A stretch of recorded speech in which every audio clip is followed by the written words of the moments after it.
ദേശീയപാതയിൽ തെക്കിലിൽ cement mixer lorry മറിഞ്ഞു. വാഹനത്തിൽ കുടുങ്ങിയ ഡ്രൈവറെ രക്ഷപ്പെടുത്തി.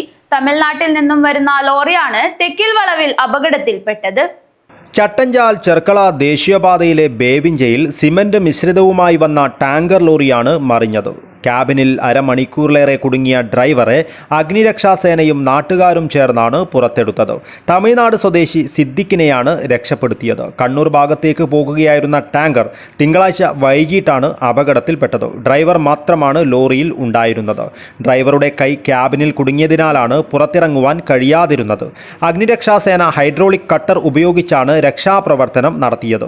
ബേവിഞ്ചയിൽ കുന്നിടിയൽ ഭീഷണി മൂലം പഴയ ദേശീയപാത പുനർനിർമ്മിച്ചൊരുക്കിയ റോഡിൽ അപകടം സംഭവിച്ചത്. വളവോടുകൂടി അശാസ്ത്രീയമായി നിർമ്മിച്ച ഈ റോഡിലെ അപകട സാധ്യതയെക്കുറിച്ച് KCN ന്യൂസ് അടക്കം റിപ്പോർട്ട് ചെയ്തിരുന്നു. രണ്ട് ഭാഗത്തേക്കും ഇതുവഴിയാണ് 1.5 മാസമായി വാഹനങ്ങൾ ഓടുന്നത്. അപകടത്തെ തുടർന്ന് ചട്ടഞ്ചാൽ ഭാഗത്തേക്കുള്ള ഗതാഗതം മാത്രം ഇതുവഴിയാക്കി നിയന്ത്രണം ഏർപ്പെടുത്തി.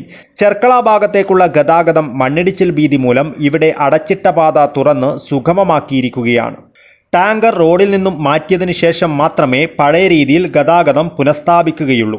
രക്ഷാപ്രവർത്തനത്തിന് കാസർഗോഡ് അഗ്നിരക്ഷാ നിലയത്തിലെ senior fire rescue officer V. Sugu, fire rescue ഓഫീസർമാരായ S. Arunkumar, Siraj, Athul, Shaiju, senior grade driver Praseeth, ഹോംഗാർഡുമാരായ രാജു, രാകേഷ് എന്നിവർ ഉണ്ടായിരുന്നു.